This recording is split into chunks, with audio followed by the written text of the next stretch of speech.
Well, hello and welcome. Today I'm going to do a quick video about how I process our extra male Coturnix quail.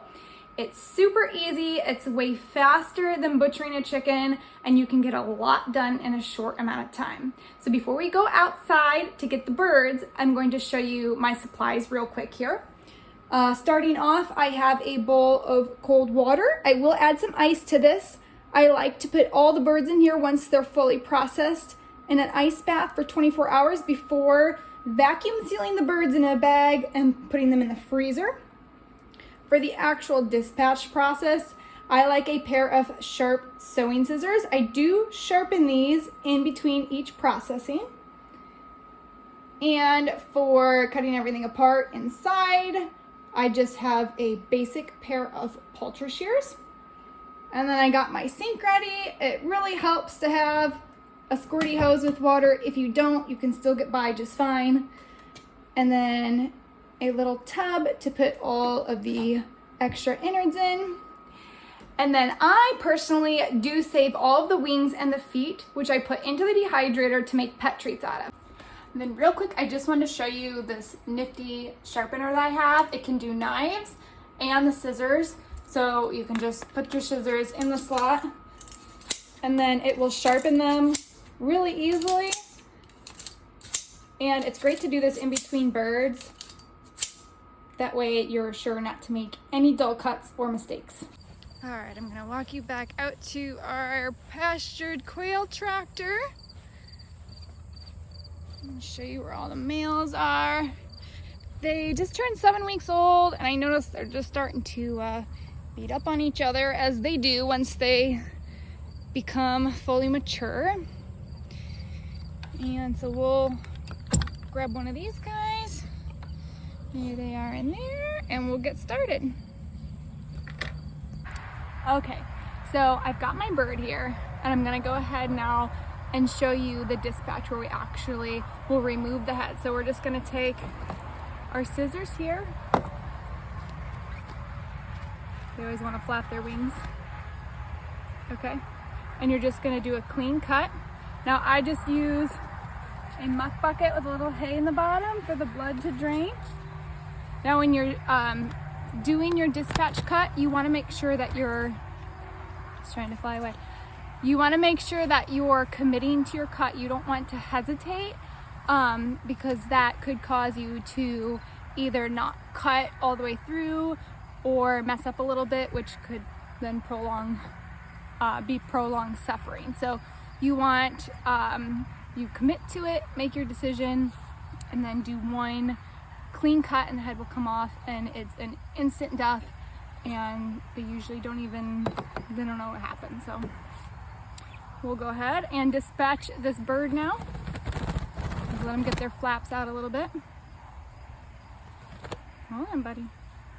They are game birds, so they are much flappier than a chicken. All right, I'm gonna have my scissors about here, and I'm just gonna tip them and do a clean cut. Okay. And then I'm gonna let the blood drain out for about 30 seconds. And they will flap and kind of wiggle around. That's just the nerve endings cycling through. The bird is already dead, obviously. Some people don't care to hold the bird during this process. I don't mind. You could make like a little kill cone type thing to hold the bird, but they do kind of need to be restrained so they don't flap away. All right. Almost done. I can feel the nerves just stopping there. Okay. So that bird is dispatched and ready to continue on with processing.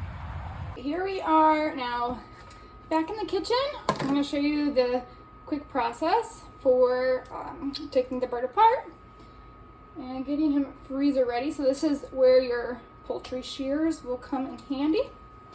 And so first, I just like to clip the wings off. I'll show you here. And these are what I will save for dehydrating for pet treats. So there's one, and you can kind of like fan them open a little bit when you dehydrate them. Cats love these. Some will play with them, some will eat them. Dogs will usually just straight up eat them. Get the other wing, just like that. That one, okay. And then next, you're going to do the feet. Also can be dehydrated for pet treats. So when you clip the feet, you just want to do it right where that joint is. Let's see if I can show you. That joint, you want to clip right above it. I'll just let those fall to the sink so you can see. And the poultry shears seriously are amazing. Okay? All right, I'm gonna set the feet aside for dehydrating those later. And then next, you're gonna skin the bird. So if you look right down the chest here, you're just going to take your thumbs like this, and you're just gonna pull it apart. And the skin is very thin and delicate, and the skin will just start coming right off. And I just usually tell the little guy to take off his jacket, so he's gonna take his jacket off now. So here we go. Okay, get a better grab here. It's a little bit difficult doing it at a camera angle, but so you can see the nice breast meat there.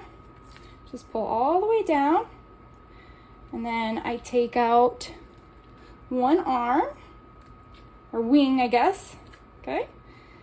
And then if you take the leg out, you can just stick your thumb underneath the leg, pull that out, okay? And then I'm gonna flip them around and do the other side. I'm going to take the wing out. Okay. And then I'm gonna take the leg out. That one out. Okay, and then you're just gonna keep peeling. And when you first start doing this, it may come off in a few different chunks, and that's totally fine. The more you do this, the easier it is to get it all in one go, except for the tail feathers. Just like that. Now we're just left with the little tail feathers. Now some people will use these beautiful feathers for like tying fishing flies and stuff. So it's up to you if you want to save those or just simply compost them. Okay, so we have our bird here. And now this is the part where I like my hose here. I like to kind of rinse off all the extra feathers before I get too far.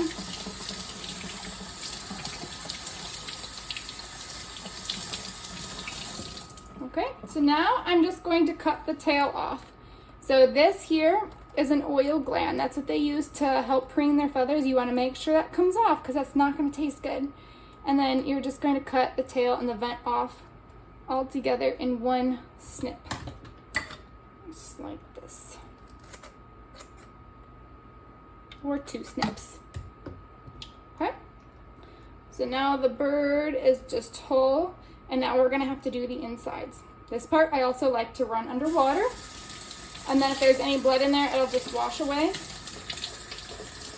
Okay, so what you're gonna do is you're gonna cut down each side of the backbone, and then you'll be able to pull everything out pretty easily. I'll try to get closer for this.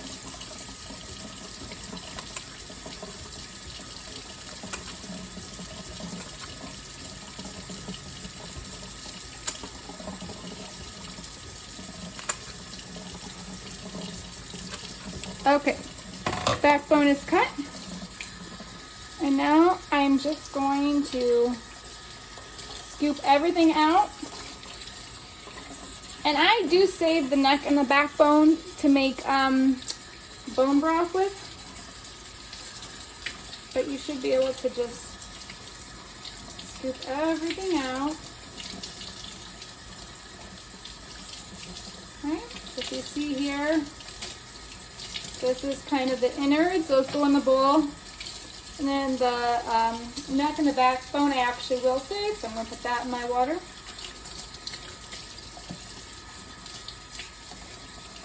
And everything out of the insides.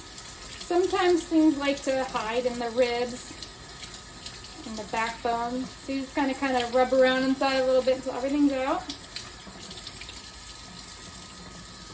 I always check for extra feathers. Sometimes there's little pin feathers that like to hide places, especially around the feet here.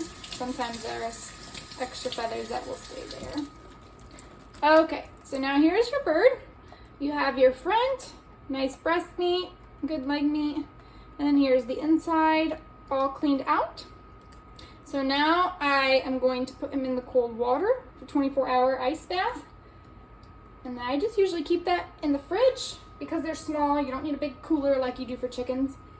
And then after 24 hours, I have a vacuum sealer that works really great. And I will show you what that looks like all the way processed. All right, so now that we're done processing, I wanted to just give you a peek of what your quail might look like. Ooh, I'm losing my camera here. After it's frozen. So I just use these little vacuum seal bags. And sometimes I'll put 3 or 4 quail in a bag, but the vacuum sealer is a lifesaver because no freezer burn. Okay, well that's a wrap. I hope all those steps made sense, and I hope you can see just how easy it is to process a quail for your family, and that you can do this too. I do plan on adding some more quail videos soon because I think that they are something many families can do no matter what type of living situations you have. And there's my little kitty. If you have questions, I'm happy to answer them to the best of my ability. And we will just see you next time. And maybe I won't be cat bombed.